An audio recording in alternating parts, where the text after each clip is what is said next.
Thank you all for joining us for this session. I would ask that, hold on, you mute yourselves unless you're speaking. That way it would allow the presenter to be fully heard.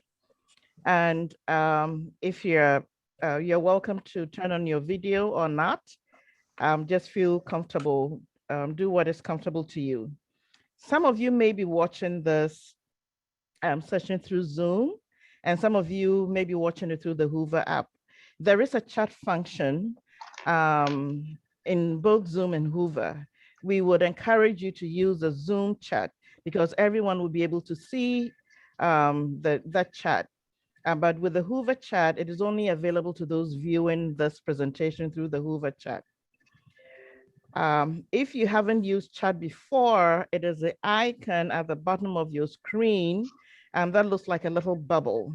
So with that said, I think Keith is already recording. I will introduce our speaker today, Dr. Marc DelMonico.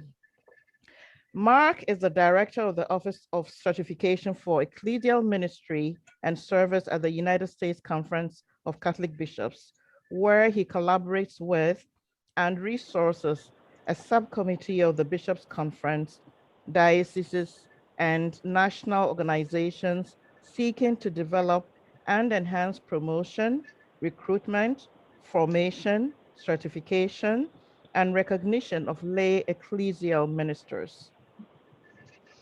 He holds a PhD from the School of Theology from the Washington Theological Union and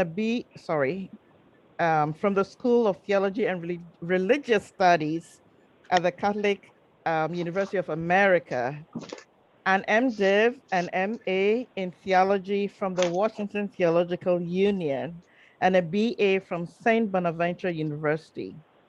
Marc has over 30 years of ministry experience in Catholic parishes and organizations and has taught undergraduate and graduate theology. He is a professional theologian and ministry consultant for Catholic and Christian parishes, communities, and organizations with additional significant capabilities in project management, online media, organizational communications, and visioning. So welcome, Marc. Thank you. Thank you, Dorothy. And if I knew I was submitting that to be on the app. If I knew you were going to read it, I would have given you the short version because that's probably more than anybody needs to be told about anything. But I appreciate all of you, listening to that. And it's good to be with all of you. Thank you. I am audio-wise, I'm on the phone, and video-wise, I'm on internet. I'm hope if my internet connection goes wonky, at least you'll still be able to hear me.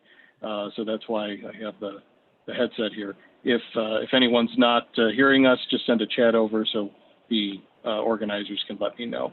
I'm going to start by sharing my screen again, in the hope that we can all see everything, and the technology is working well. So hopefully you're all seeing my title slide there. Thank you for coming to this. This is a great opportunity to be part of such a wonderful event in and of itself, but also to share what I hope are some exciting dimensions of how, at least at the national level and at the international level, looking at some of the ways in which ministry and lay ministry have been brought forward by Pope Francis over the past several years, sort of connects with what all of us have been doing, who have been dedicated to lifting up the voice of lay ministry more and more, and certainly NALM and the work that it does has done that in so many important and good ways. So, I chose the title, Summoning the Future in a Changing Present, Lay Ecclesial Ministry in the Era of Pope Francis. And with all sort of imagery-based titles, you could change them probably as quickly as anything, because news and development seem to happen very, very much more quickly these days of the pandemic and coming out of it than they used to, it seems. So I have brought in other images here, but I hope that they will link in with this idea of the future in the present as we look at things together here. So First, I want to start with a reflective piece from Pope Francis's beautiful book, Let Us Dream, which it's a wonderful book if you haven't yet read it. I'm particularly interested in that the Spanish title it brings a little bit of a different dimension. Soñemos juntos. Let us dream together, which is slightly different than what the English might mean there. But it is an invitation, I think, to dream together towards the future. So what a better way to talk about summoning the future than to begin with the Pope's thoughts on it. And I'm going to share a passage from this part 2, which I think, again, brings in a lot of images that I think are spiritually helpful for us in this moment. So I'll just read through and invite you to reflective thought on this. Theologian Romano Guardini showed me the importance of el pensamiento incompleto, unfinished thinking. He develops a thought, but only takes you so far before he invites you to stop, to give space to contemplate. He creates room for you to encounter the truth. A fruitful thought should always be unfinished in order to give space to subsequent development. His wisdom has allowed me to confront complex problems that cannot be resolved simply with norms, using instead a kind of thinking that allows you to navigate conflicts without being trapped in them. The way of the thinking that he proposes opens us to the spirit and to the discernment of spirits. If you don't open up, you can't discern. Hence my allergy to moralisms and other isms that try to resolve all problems with prescriptions, equations, and rules. Like Guardini, I believe in objective truths and solid principles. I am grateful for the solidity of the Church's tradition, the fruit of centuries of shepherding humanity and of fides quaerens intellectum, faith-seeking reasoning and understanding. Like John Henry Newman, whom I declared a saint in October 2019, I see the truth lying outside us, always beyond us, but beckoning to us through our consciences. Newman was convinced, as am I, that in embracing what often appear at first sight to be contradictory truths and trusting that the kindly light to lead us, we will eventually come to see the greater truth that lies beyond us. I like to think that we do not possess the truth so much as the truth possesses us, constantly attracting us by means of beauty and goodness. You could do a whole theological treatise on those few paragraphs of this lovely book. And I brought it out there so that hopefully in the reading of it, some images spoke to your heart, to your mind, that you might carry through here. And I will try to highlight a few as we go forward. But I think it's a wonderful invitation from the Pope as we think about the future, as we think about what comes after where we are now. Good. Well, this is a quick call. I just want to tell you, you've been accepted. Just so congratulations. looks like I'm hearing somebody who hasn't muted. So if you can mute, that would be great. Thank you. So the other image I want to bring out is an image that I borrowed from another theologian, and it ties into, I think, what the Pope is speaking about. And it's called Stones of Waiting, or in English perhaps toothing stones. You may have seen some. Oops. Sorry, I'm still hearing some folks who may have not muted yet. Can one of our colleagues help with that, please? Thank you. The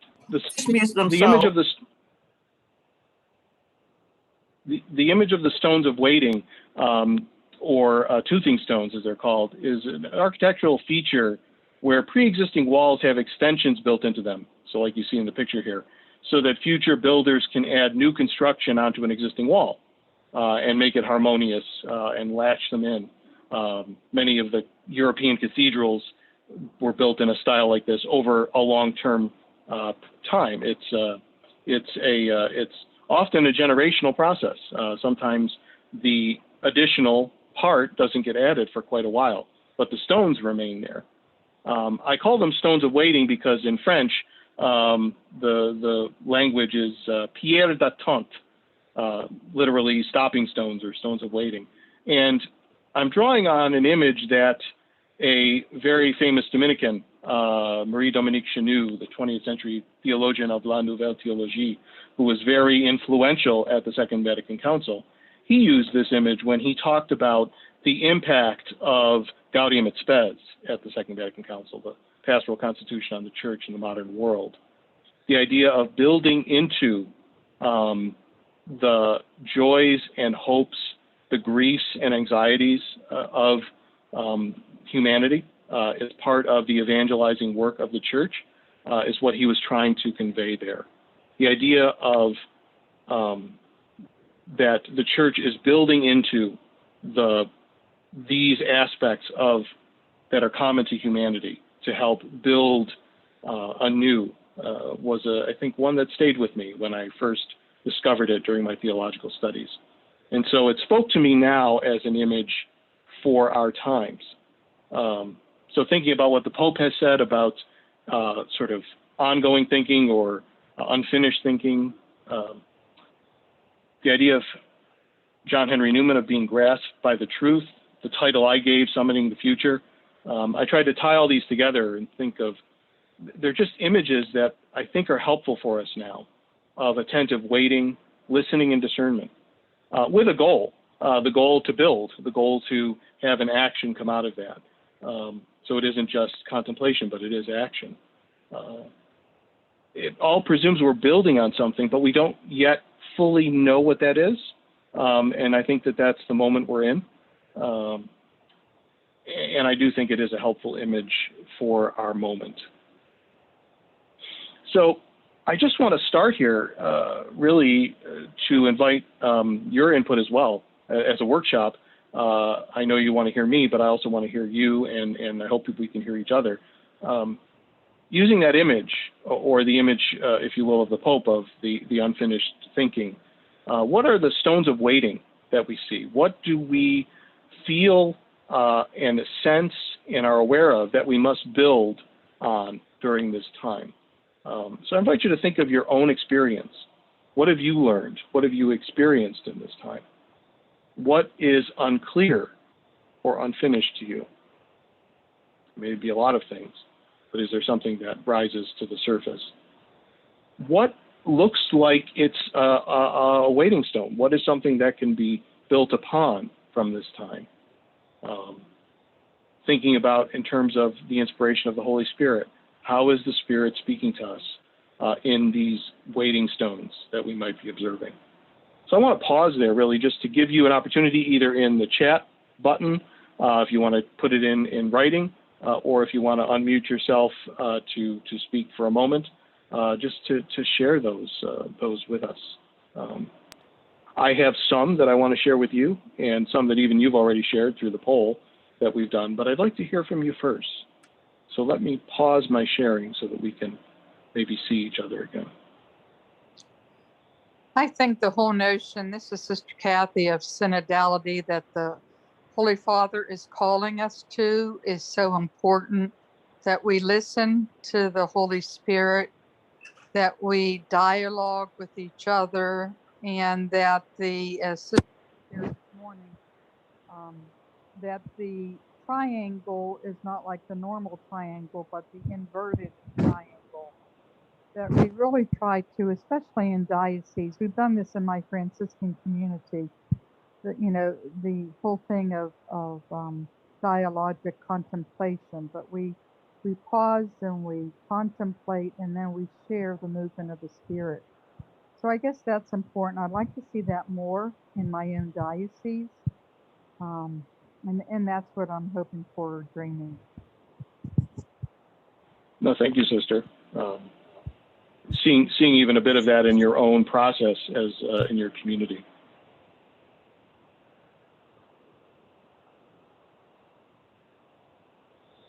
what are the other experiences people may wish to share or insights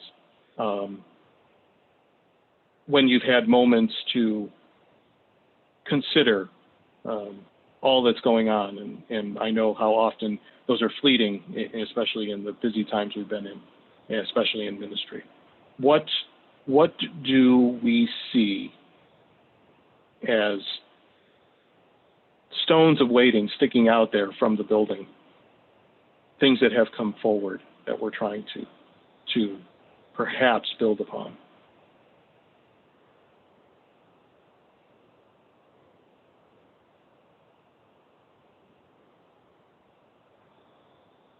Marc posted in here about the practicing accompaniment and reaching out to young adults. Certainly seeing that as a need, a place where we can do more, build more.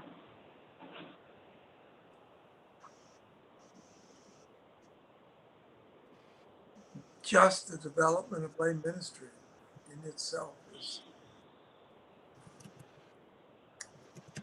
Yeah, thank you, Father Joe. In many ways, we're helping to shape those by the work that we have done, some for decades in this ministry, and others maybe of shorter time, but still contributing to the growth of lay ministry.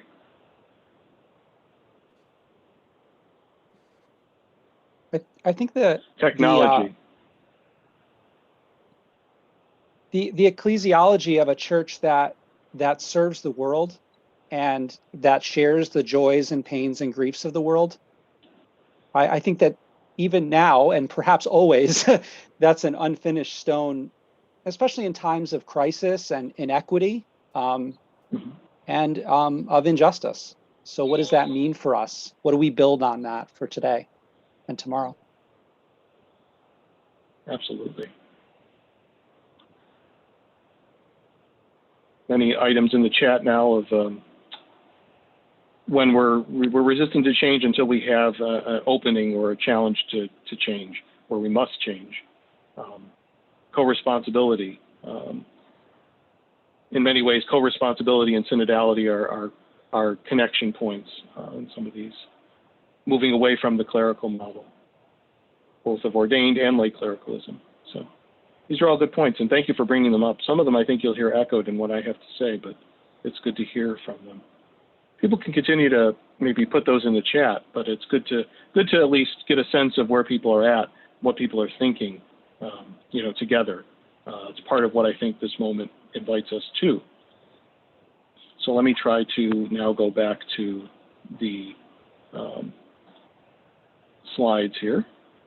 Bear with me.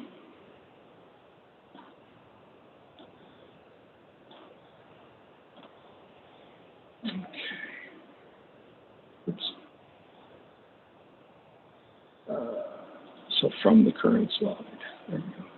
Now these were your responses that in a way were contributing to this in the Whova app. If you responded to the question that I put there, these were some of the 2 words, one positive, one challenging.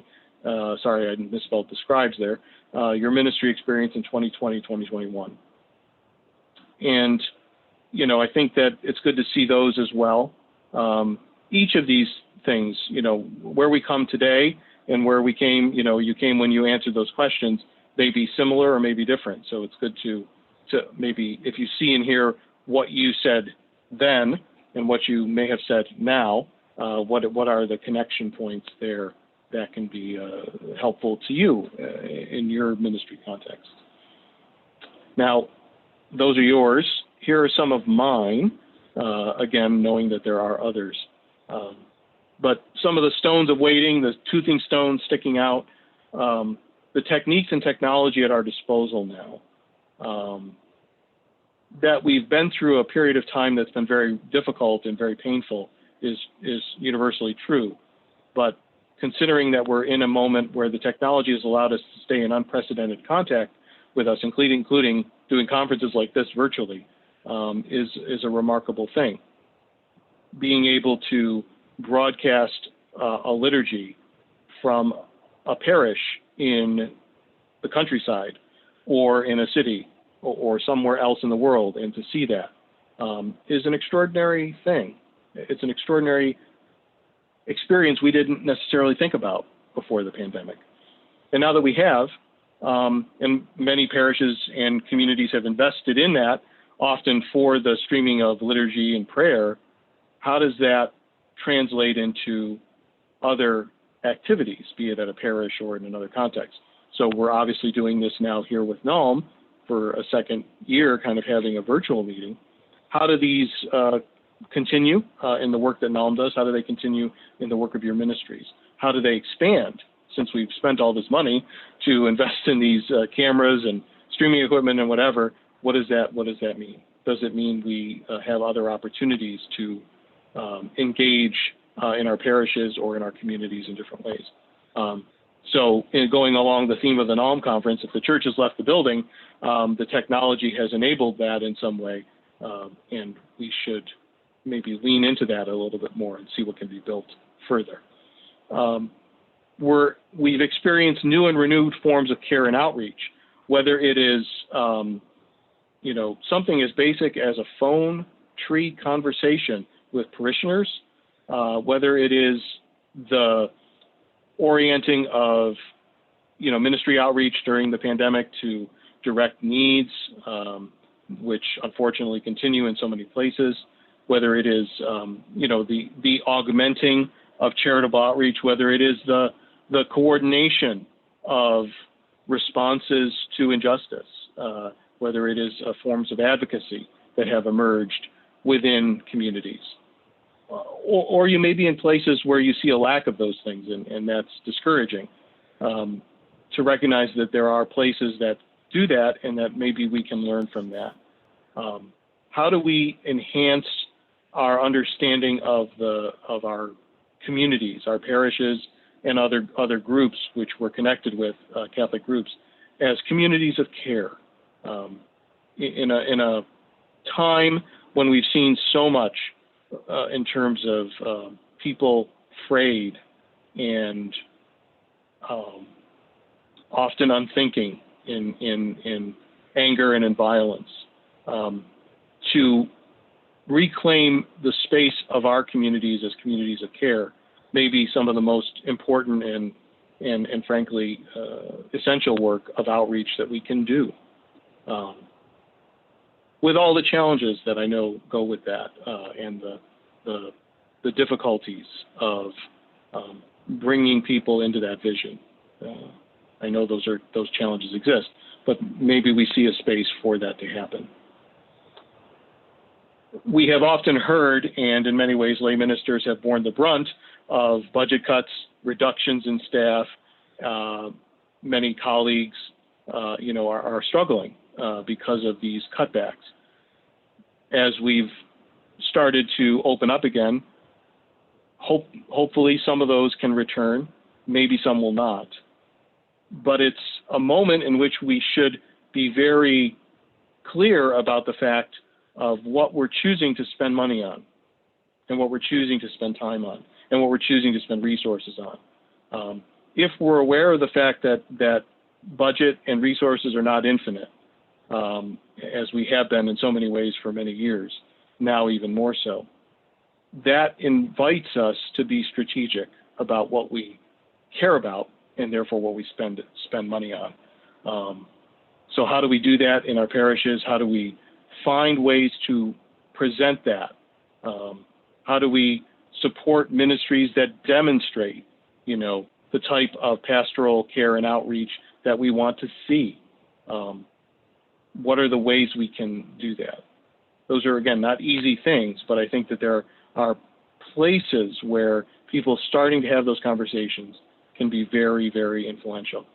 And in the midst of all of this, in the midst of the work of lay ministry, to highlight the fact that that lay ministers, professional, volunteer, part-time, full-time, they are like the essential workers of our society. They are the essential workers of the church. The church would not function without them. The Pope quoted St. John Henry Newman, and I always quote him as well. when he was asked by one of his theological sort of antagonists in Great Britain, like who saw less of a value in the laity than he did, he would ask him, what value do you see in the laity in the church? And he would reply, well, the church would look very silly without them. And the essentiality that he saw of the whole community, I think, are things where we need to highlight and to bring forward again. Again, there are others you, I'm sure, can think of, but I wanted to lift those up because I thought that they were really important. And so thinking about that, and now looking as we talk about towards the future, so what do we already have in place for a successful long-term strategy for building up lay ecclesial ministry in light of all of these things? What is what we can do now? What is ours to do now? I'm quoting from St. Francis of Assisi, who at the end of his life said, "I have done what was mine to do. May Christ teach you what is yours to do." So think about those questions too as we go through this. I'll try to break those out into some conversation points at the end so we can talk again. But moving through the points I want to raise about where I think the work of our history and development, both of DelM and of lay ministry in general, ties into what some of the things Pope Francis is doing and how we can sort of maybe bring that into our experience in a more concrete way. So again, I hope that that's a helpful path we can be going on, and we'll move forward here. So again, some of the examples I'm bringing out, again, there may be other ways to look at these, but I want to highlight sort of with my blueprint image here of a church, what we're building upon. We have a treasure trove of teaching from the Second Vatican Council, the Universal Church, to documents like Co-workers in the Vineyard, and even beyond, as I think we'll see in some of the writings of Pope Francis and in other places, that endorse, that highlight the baptismal call to ministry. I think we need to, lean into that more. We need to highlight that more and just and latch onto that toothing stone, because that is part of the way every conversation around ministry needs to be structured when we talk about it. We're so fortunate to be at a time when so many dedicated theologians are contributing to these conversations, whether in understanding what it means to be church, whether it's talking about synodality or co-responsibility, whether it's talking about the developments in the theology of ministry. These are all resources we can connect with, build upon. I think you can readily call many to mind, and there are still others that emerge every day because people are thinking about this, working on this, reflecting on it, and trying to build. For the last 15 years, 20 years, and even beyond that, to try to develop common commitments to ministry formation and to standards. Some of the work that the office I do working with our subcommittee on certification at the Bishops' Conference has highlighted this, has lifted it up, and we have new opportunities to do that now, which I'll talk about shortly. We recognize that for many who have come to ministry over the last several decades, they came through a process, an academic program, a degree program, master's degrees, other sorts of ongoing education. And we're aware of the fact that those needs shift with the generation and the diversity of experiences that people have today. We want to lift up those wonderful graduate programs in ministry who still do this great work, and recognize that sometimes in the experience of people who are doing ministry in the church today, that their pathway to maybe getting to those degrees is different than it was for us. And so how do we link in to their experience and build those pathways to ministry, whether they're from the different cultural families, Hispanic, the Asian American and Pacific Islander, different demographic groups, young adults, those who are in youth ministry, those who come with different life experiences, all the different ways we might be able to tie into what is sort of emerging. I think it's important we not overlook this moment. We have, to my mind, a very supportive Pope, someone who has seen, recognized, and affirmed ministry among the laity in a way that we have not had before.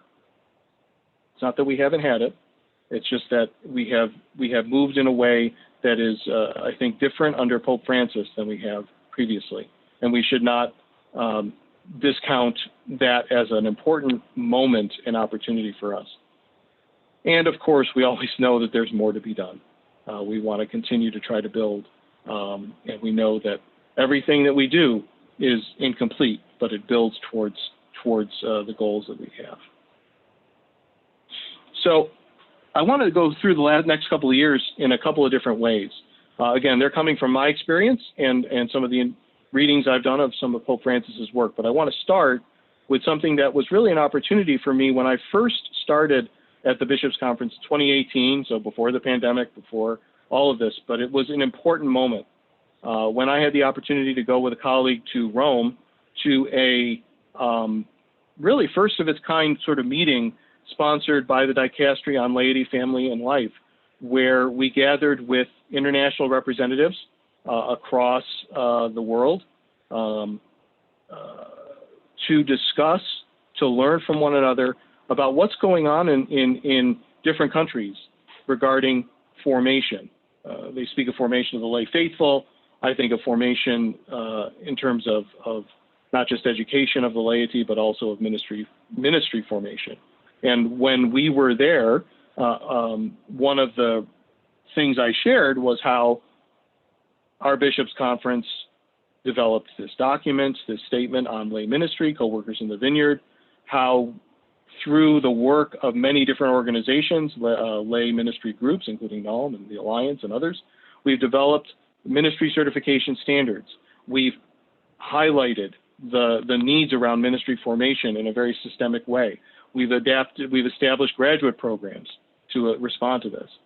And I will say that in presenting this, in many instances, there was common cause in what those representatives were saying was happening in some of their countries. But in other places, this whole conceptualization of lay ministry was if not new, it had not been presented in such a strong way before, in such an organized fashion before.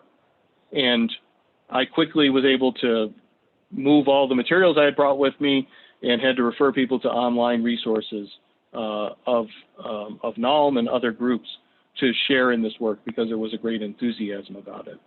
And similarly, we learned a great deal from these other countries, and in the process shared some important common insights, which again, I think, thinking along this idea of how are we latching into these stones of waiting. Think of some of these points in that regard. At this 2018 event, there was a strong affirmation of the growth of lay formation endeavors worldwide, that this is happening, and it is happening because the laity want it and need it to happen. This notion of, I'm going to use a word that came to me through the work of, in our country, of the Quinto Encuentro, the idea of being protagonists for our own formation has been an important role in development of lay ministry in this country, and I think of formation of the laity in other places. So there was a recognition that this protagonism by the laity for the laity.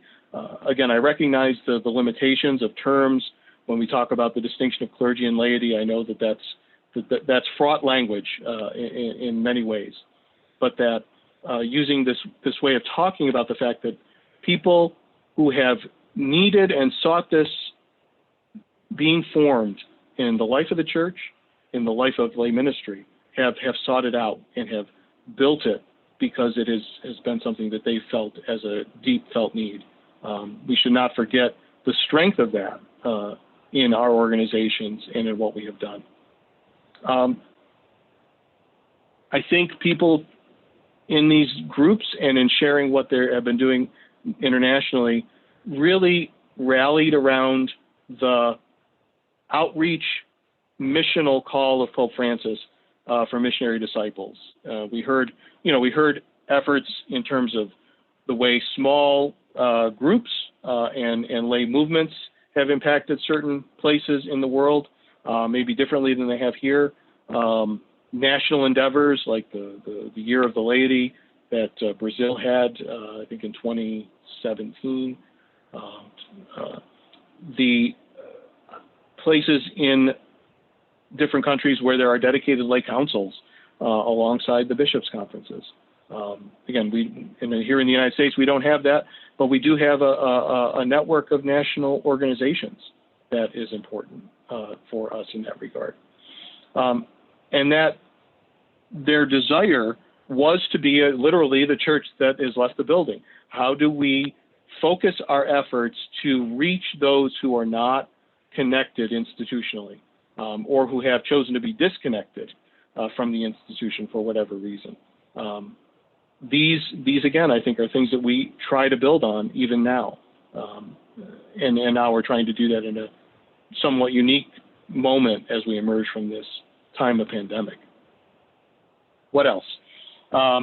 The idea that we form clergy and laity together, again, trying to overcome some of that language of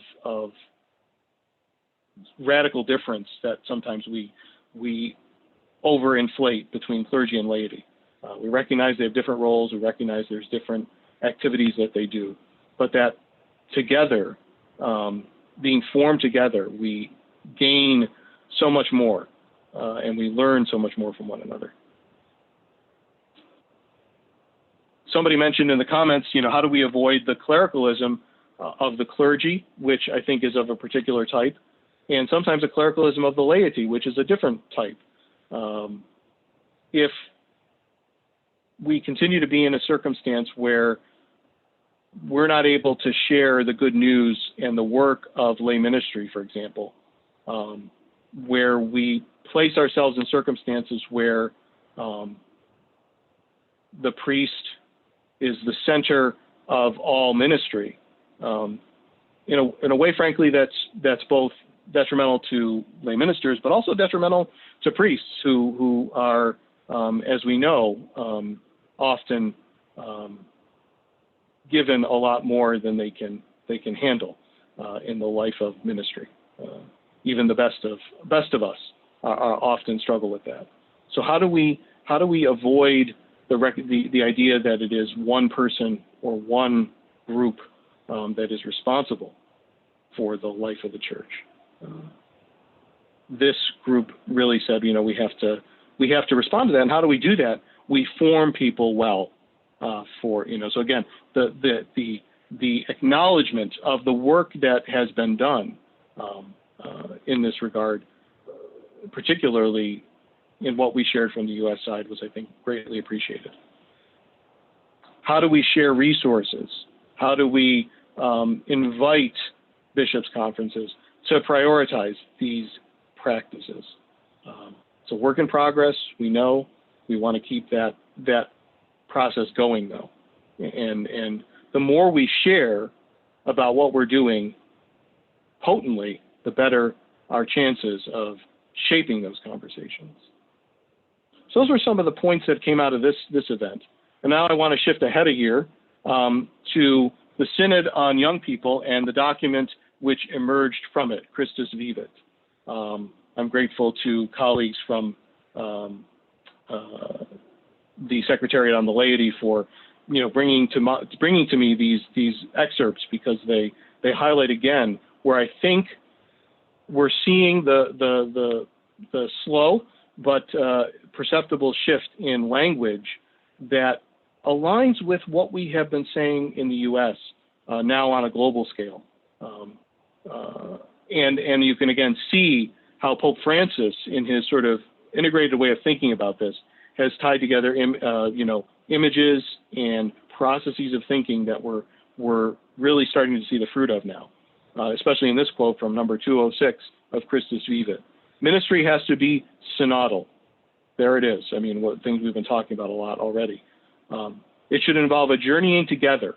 What is the synodal process? It is the journeying together, the hearing of one another, the listening, the discernment, and the moving forward together.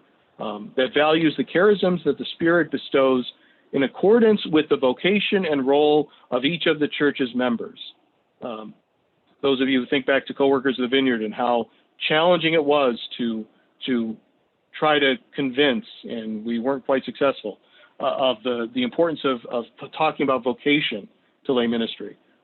Here it is in a papal document, that every church member has a vocation. Motivated by the Spirit, we can move towards a participatory and co-responsible church, fully accepting the contributions of the lay faithful, including young people and women, consecrated persons, as well as groups, associations, and movements.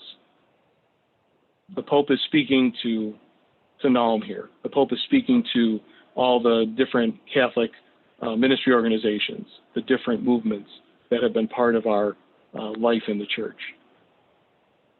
A little further later, he continues. At the Synod on Young People, many pointed to the shortage of qualified people devoted to accompaniment. This idea that we must journey together with those who are seeking it, those who are asking for it. How many young people might we encounter in ministry who are looking for guidance, looking for the wisdom of those who have, taken the path of lay ministry seriously for decades, who want some of that knowledge and wisdom to be able to enhance their own journey. So this idea of accompaniment. The Synod also recognized the need to train, and again, listen again to the language we've talked about.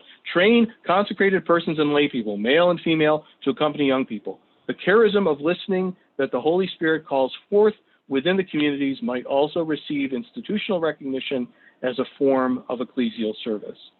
I encourage you again to hear the echoes of documents, of the language of formation that we have used in the United States for so long.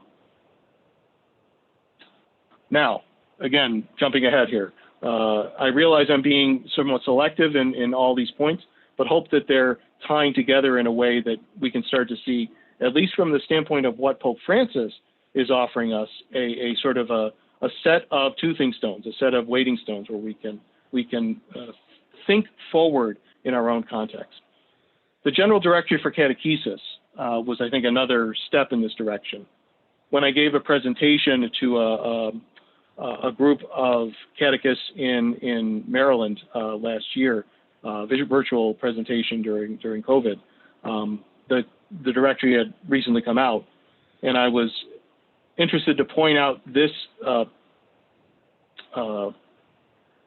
selection from number 136 and do a little bit of a crosswalk, a direct crosswalk with language from co-workers in the Vineyard to say, like, what the General Directory says about catechist formation and how the language of the dimensions of formation map onto it. So first the quote, and then I'll show you the mapping I did with them.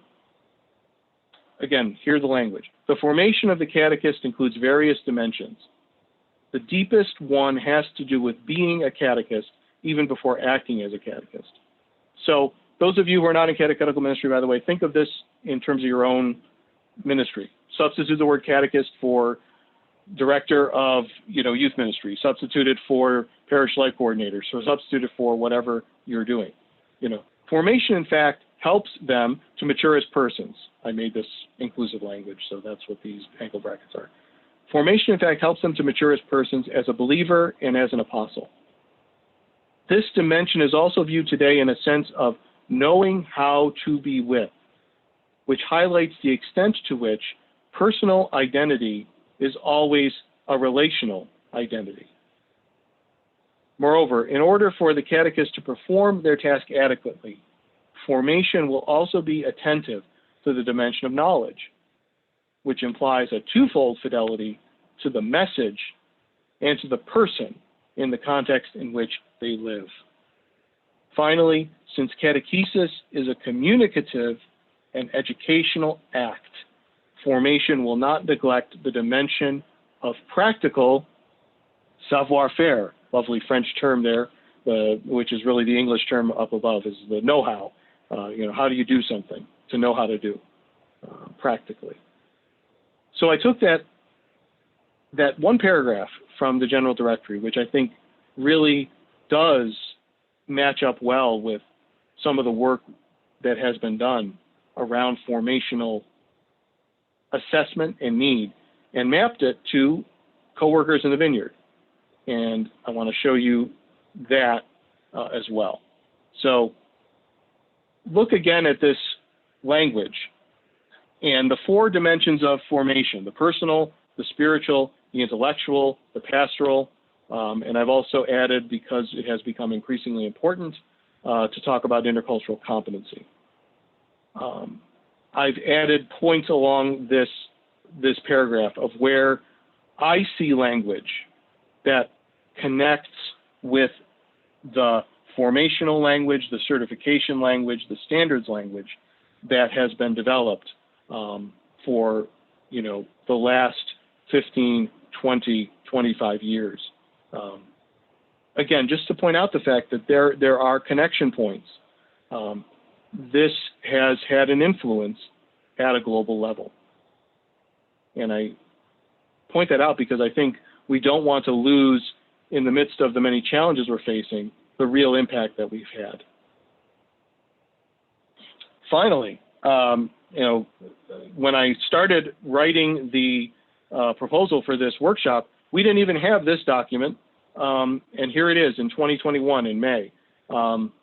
Antiquam Ministerium, the apostolic letter the Pope issued establishing the installed lay ministry of catechists for the Universal Church. This is a very short document. It is probably less than a front and back of a piece of paper if you were to print it out. But boy, does it pack a punch that we should be really, really excited about.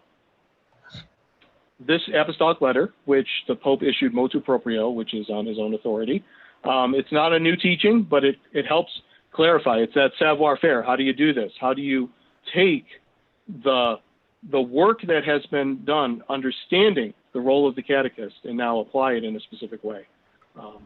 He established this installed lay ministry of catechists, and that is the term he uses in this document.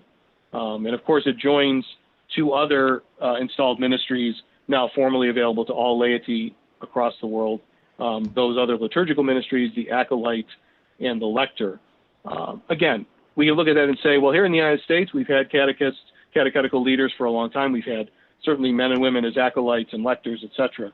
And we maybe didn't use the term installed. We used commissioning. We used other terms. But the significance of it is not just in the fact that the Pope has recognized something that we've been doing for years. It's that he's now saying this is something that can be applied universally in different ways, in different contexts, and that we should be doing that, and that we should be attending to it. And again, I think it builds on everything that the Pope has been saying up to this point. Again, while it codifies something, again, we see coming out of the U.S. context, maybe we see the Pope coming from Latin America, recognizes the significance catechists have had in leading many rural Catholic communities over the decades here. But I want to point out again, where are the stones of waiting here?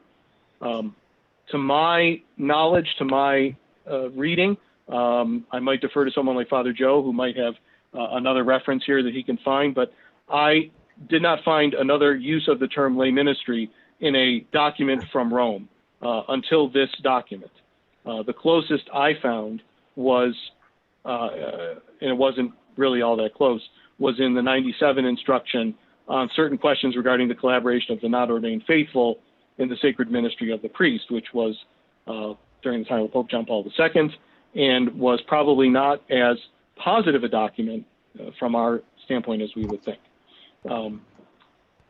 The document itself uses the formational language similar or aligned with coworkers in the vineyard and other theology resources on lay ministry, which we have drawn from. It expresses the need for standards and professional preparation for lay ministry. It uses slightly different terminology, but again, I think the meaning is there. I'll share it in a minute. That it recognizes that the installed ministry, because it is an installed ministry, is a permanent ministry state, that this is now an application for the laity. It can be applied to the laity. And again, it builds on that language which I just went through in the general directory, and how it sees formation in that integral way. So again, I think it's a really big deal that this document exists.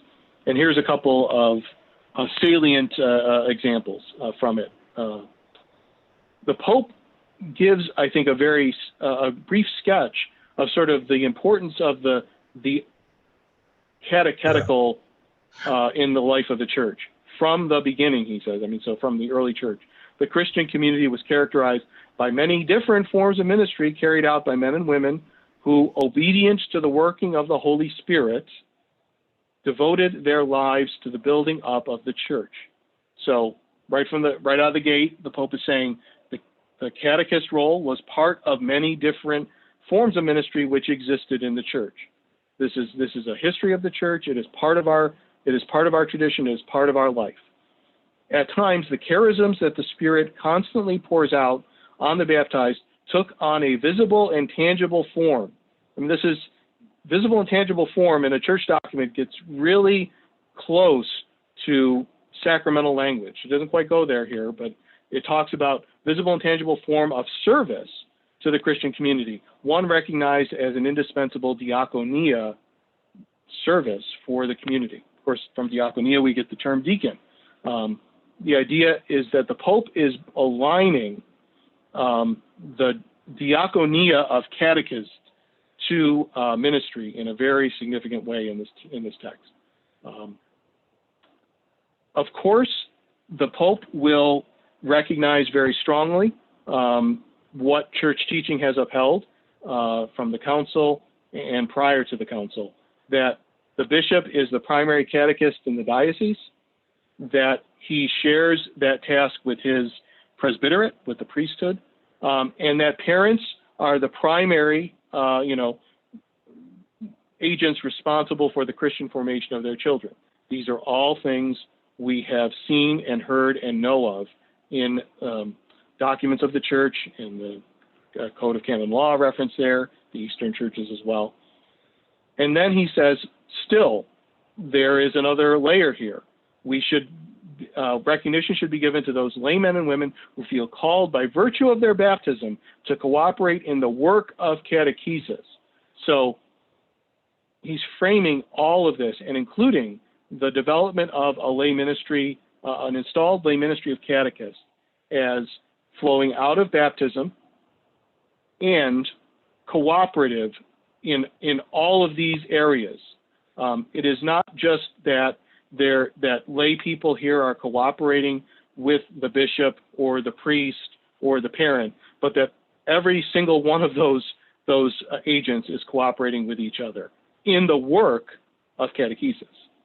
So the catechesis is bigger than all of those different roles, but that there is a role that people are called to under their baptism to engage in.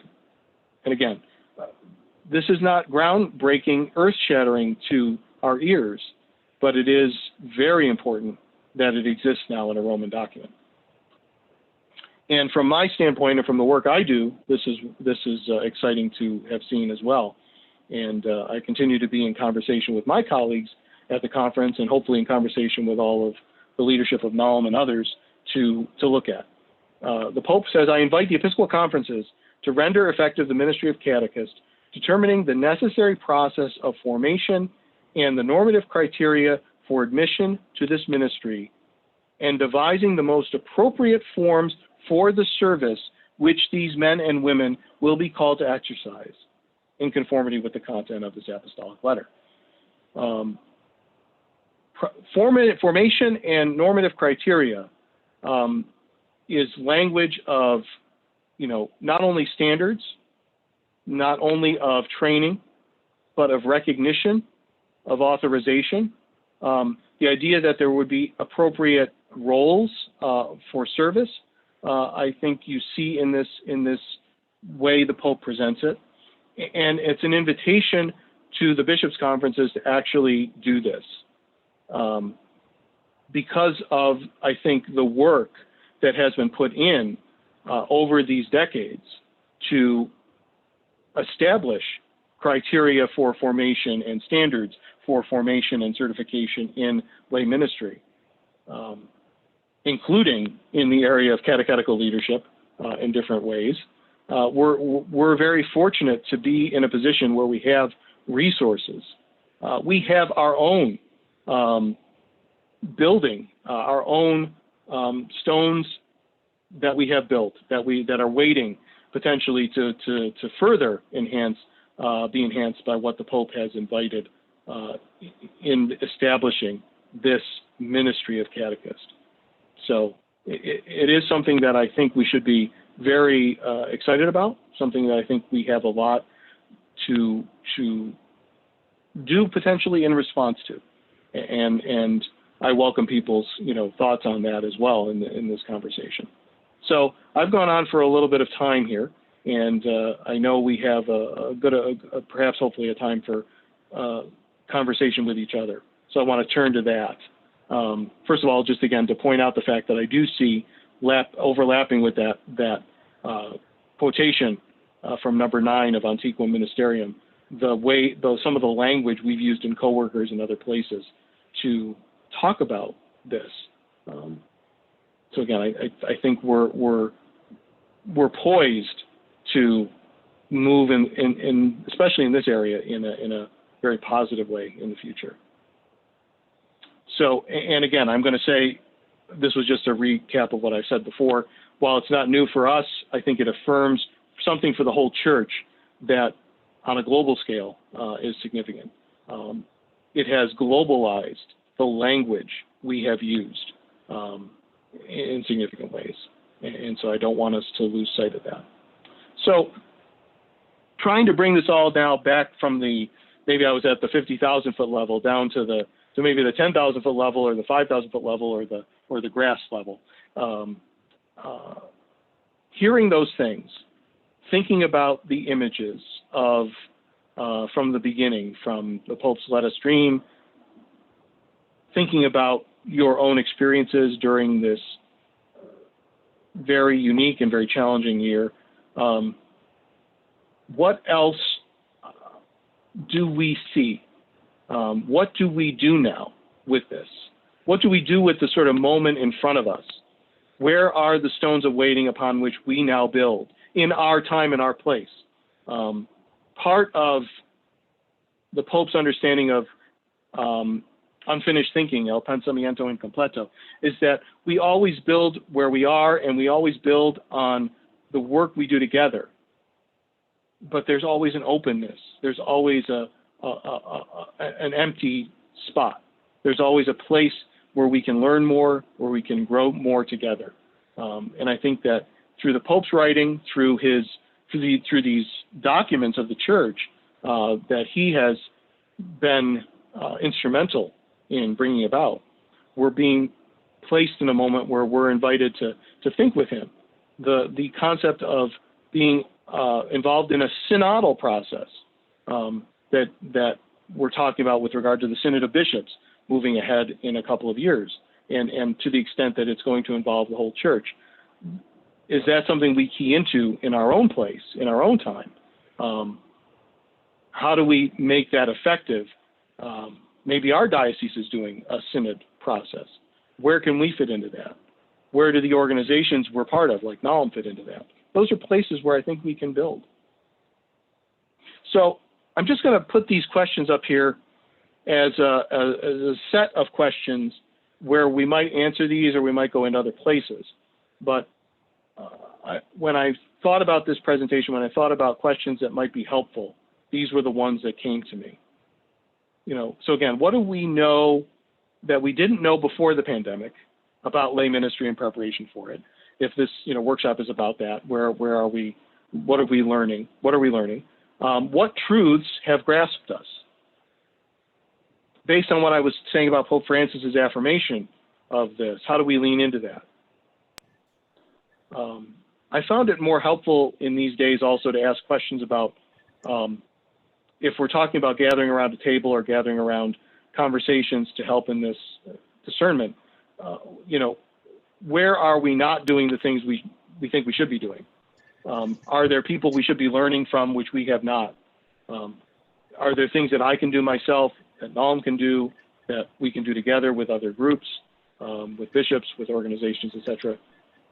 How do we revitalize our ministry work and ministry formation now for that future? We're going to be the waiting stones on which people in the future build on. How can we be the protagonists we need to be now for lay ministry and for development of lay ministry that can help in that process? Those are some of the questions I wanted to leave you with. And they may be your questions, or you may have other questions, but I want to stop there so that we can hear each other in the time we have left.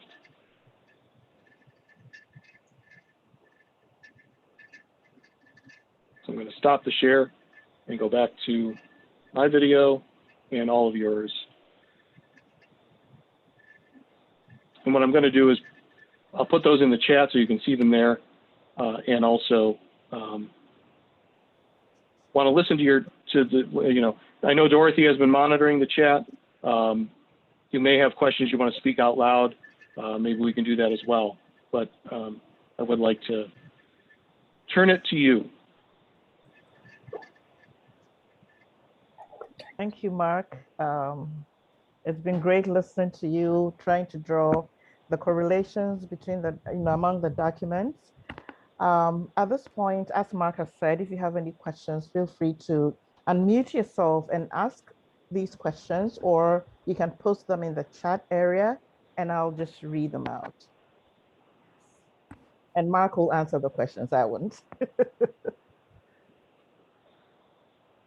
I hope we might, it can be something we all do together, but I'll answer where I can.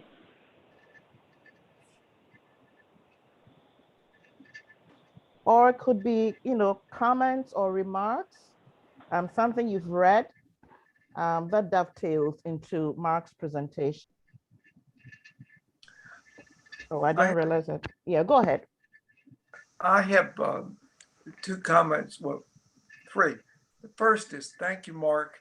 Pulling these documents together is really, really helpful, especially since some of them are so recent.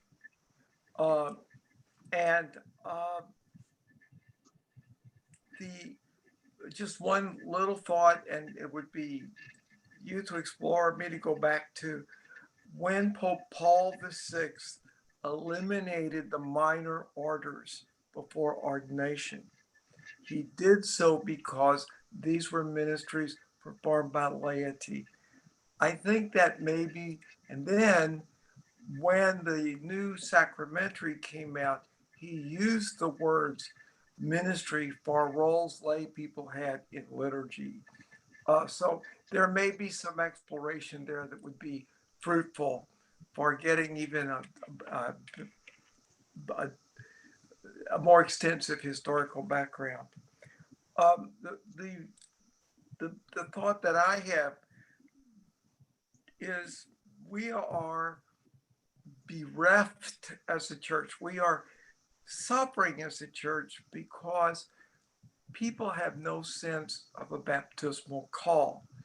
Mm-hmm. Those of us who live in evangelical country where people are not baptized until they're teenagers or young adults have a whole different sense of what it means to be called by baptism than we do. And I think we as a church have much work to do to help familiarize people with their baptismal experience, even if it was when they were infants. Until that reality is there, the foundation stones of the building are not in place. Thank you. I can only offer a comment there in terms of thank you, Father Joe. Appreciate your thoughts on that, and that, you know, again, many of the challenges we're facing are some sense old and new, in that old in that it's been a unique challenge in the church generally to help people see the importance of living out baptism. You mentioned very specifically how it happens in a context that has a very different understanding of baptism, coming from the Protestant, other Protestant traditions or evangelical traditions. But even now, it's like baptism is something many Catholics sort of see as something done to us rather than something we live into. And even in that mentality, if we can shift that, we do a lot of good service for everything that the foundation stones get reestablished in that sense. So I appreciate you bringing that forward. Thank you.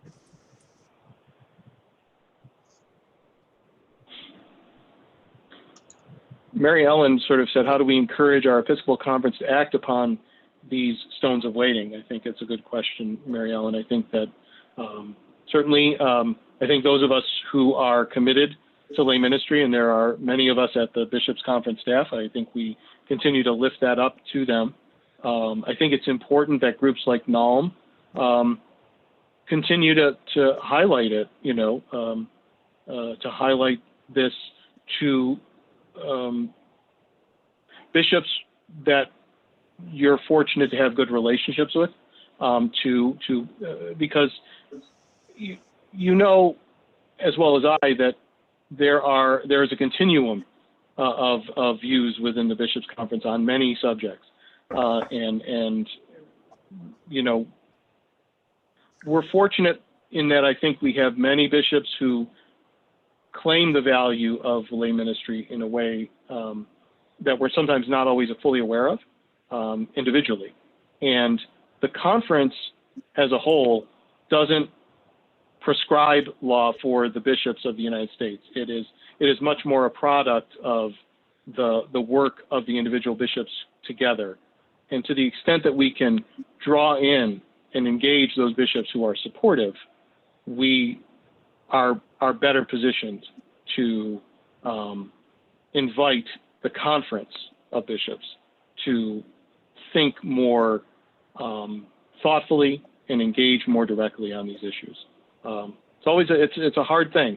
It's a hard nut to crack sometimes, but it is something that I think we can do if we're honest, direct, gentle, firm, all of those things as we seek to highlight those the experiences that we have garnered over these many years and the stones that are sort of waiting there to be built on. There's another question, Mark, from Bridget. It's, where does the national certification of lay ecclesial ministers fit into this future and its value? I think another good question, Bridget. I think it's trying to understand,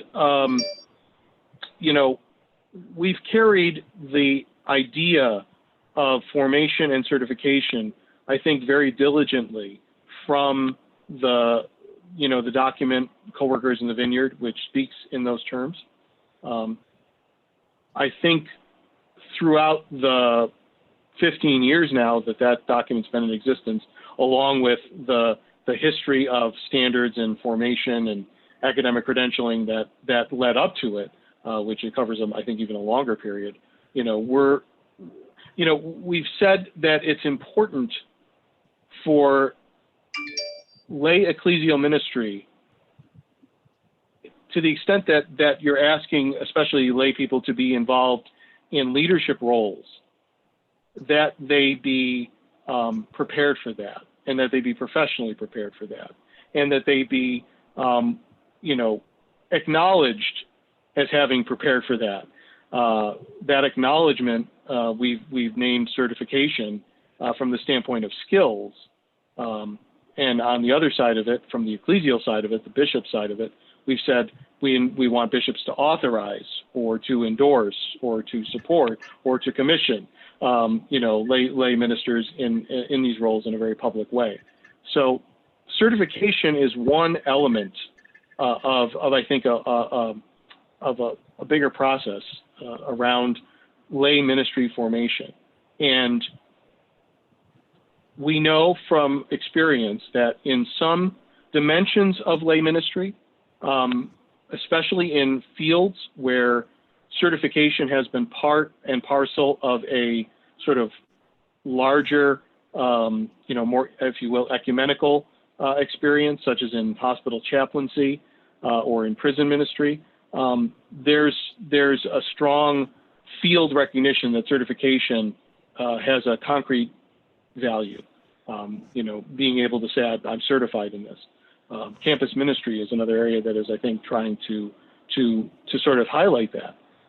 In parish-based and diocesan-based ministries, at least the terminology around certification has seemed to be less helpful. That doesn't mean the process or the need for formation and for credentialing is any less. It might mean that we have to look at it in the broadest possible way and see, like, what does it mean to support the ongoing formation of lay ecclesial ministry leaders in a way that benefits them and helps them achieve what they always say in our surveys and all the sort of questions we ask that they want to, which is to say they want to be recognized for their work, they want to be able to grow in their roles, they want to be able to learn new skills, and they want to be able to become better ministers in the process and be recognized and valued for that. I think there's still a place for talking about certification in this broad sense, but I think it also means, again, carrying what we have built into a new framework or into a larger framework. The thinking is still open. It's still el pensamiento incompleto. It's still, I still think we're figuring that out. And so I like to encourage people to say, remember that this is not something we can, that in a year we're going to say, oh, we have this figured out now. We know what we're doing. I think it's a matter of saying, how do we continue to support the process of everything that I just said in the most helpful way possible. And for us, for myself, at the Bishops' Conference, to do that at the level of the Bishops' Conference, recognizing that there are many groups contributing to that, including Null. So that's a long answer to that question.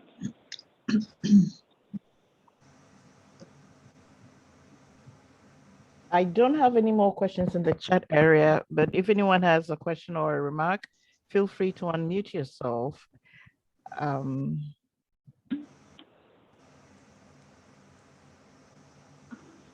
Dorothy, do you mind? I'm sorry, go ahead. Okay. Yes.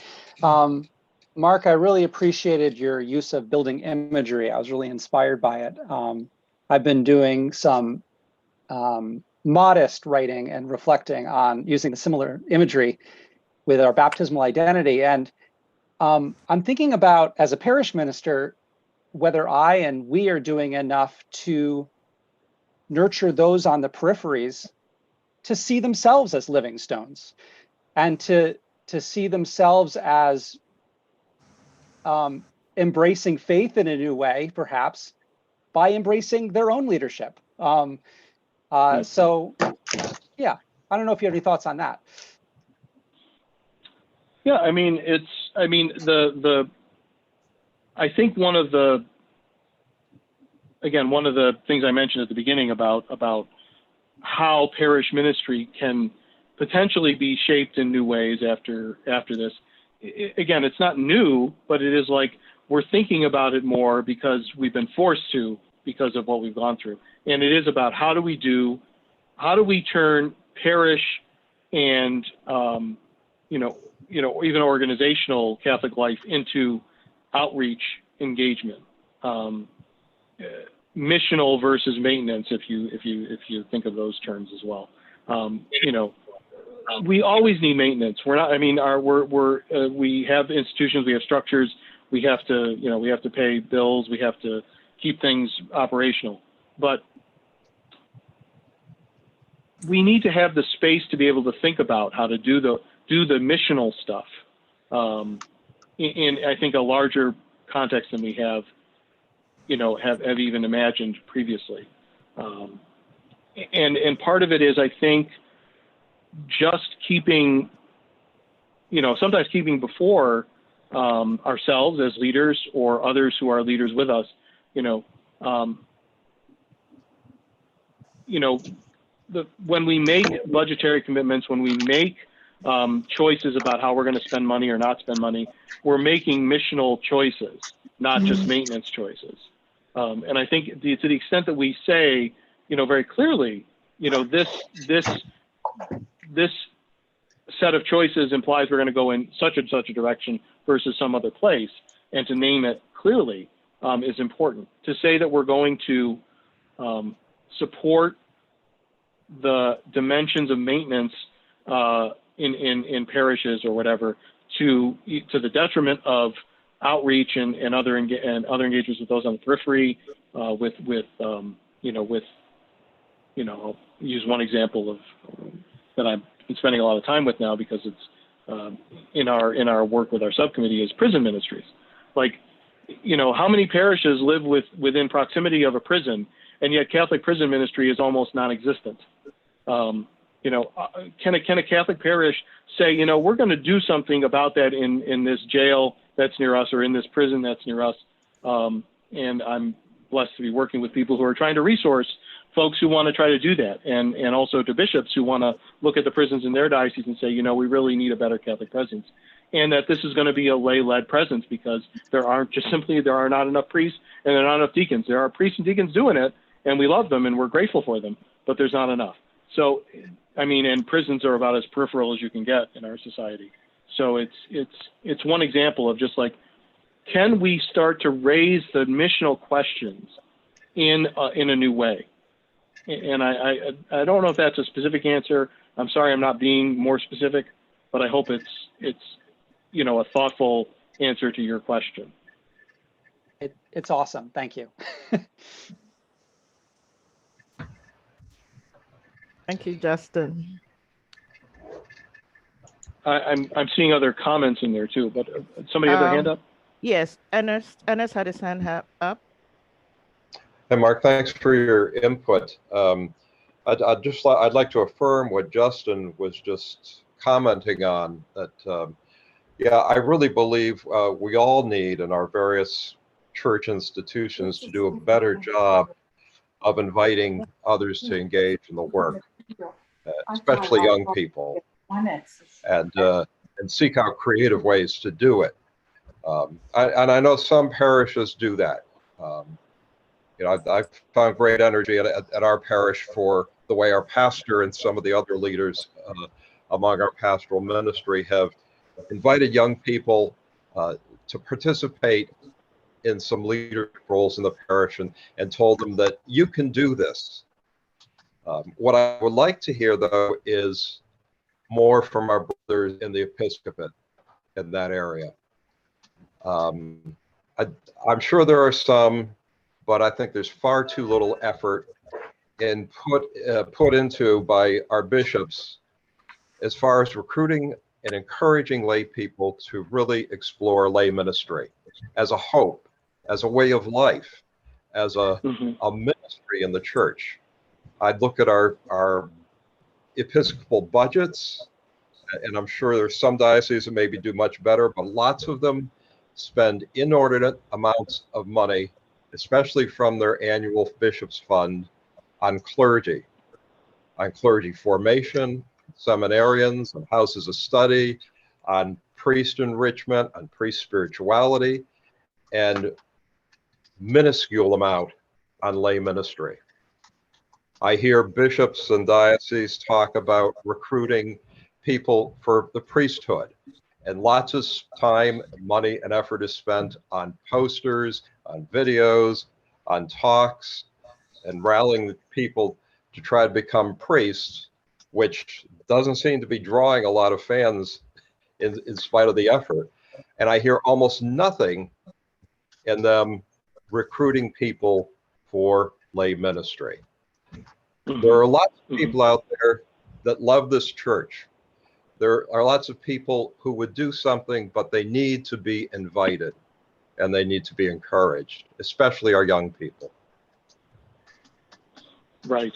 And that's that, you know, I think, Ernest, you're raising, I think, really important points of part of the process is gets to that idea of protagonism, which again, I really am grateful for, you know, my Hispanic brothers and sisters in the Quinto Encuentro process, which I think in many ways was a synodal process.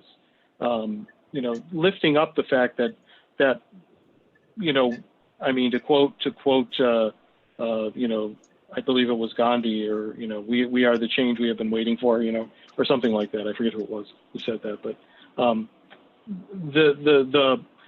the idea of praying in the liturgy for vocations, not only to the priesthood and religious life, but to praying for those discerning the call of lay ministry in the universal prayer. What a small change, but what a significant difference, you know. You know, can we find a way to include those? Can we ask that it be included? We shouldn't be afraid to ask that. We shouldn't be, you know, and if the answer is no, we should want to know, you know, well, enter the conversation. Why? Why not? You know, why not? When we ourselves, you know, do our prayer services, not just here at Nahum, but wherever, you know, make sure that that's part of the language we bring. Because once we pray it, we start to live it. You know, lex orandi, lex credendi, lex vivendi. And so that's part of it. The other part of it is around the budgetary, around the practical pieces. And that's, the protagonism is harder there because it really does, it requires us to put our you know, our efforts into a place which, you know, sometimes force people into uncomfortable moments of, you know, decision making. And I think that, but I also think that nothing, you know, nothing in life that's valuable is ever easy.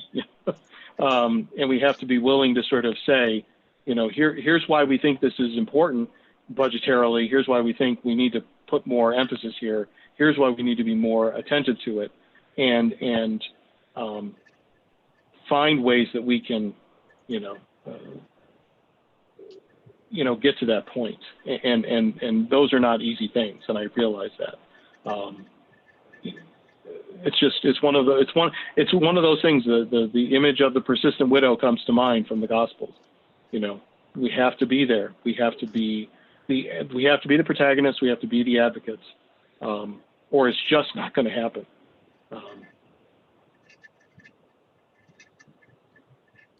And the others are, you know, comments acknowledging what you've shared with us. Not so much questions. We are really towards the end, and unless anyone has any other comment or remark or question, Keith? May I just offer a closing slide Sure. as a sort of a drawing everything together here. Bear with me again as I try to share this. But I did want to close with a little prayer from, and there's another slide in there which we didn't get to, which I will leave for you to see on the PDF version that talks about some of the points I was trying to bring out of our time together. But I do want to close with this little prayer item from St. John Henry Newman, who the Pope mentioned at the beginning. And this has become a song. It's also a prayer that many people may be familiar with. And the Pope references the first verse of "Lead Kindly Light," which I think captures some of the imagery I've been sharing with you over the past time. But so I'll just read it as a closing for all of us. Lead, kindly light, amidst the encircling gloom. Lead thou me on. The night is dark, and I am far from home. Lead thou me on. Keep thou my feet. I do not ask to see the distant scene. One step, enough for me. With that, I thank you. And also want to mention that if you would like to give any further feedback from me beyond what Null might ask for you, there's a link in, again, this will be in the PDF, where you can click on and leave a few comments for me, anonymously if you wish, or with your name if you want, to help me make the next presentation better. So, but with that, I thank you so much for the opportunity to share with you. And Dorothy, I can turn it back to you to close us out. Thank you very much, Mark. It's been great. The interaction amongst all of us has been great. And I'll look up some of the resources. I know some already, but I'm sure most of us do. And we will look up what we do not. And to those of you participating, thank you for joining now for this conference. Hopefully next year we can meet in person, fingers crossed. Yes, we can wish, right? So thank you all. And hopefully we'll see you at the 5 p.m. session for the Doug and Dave show.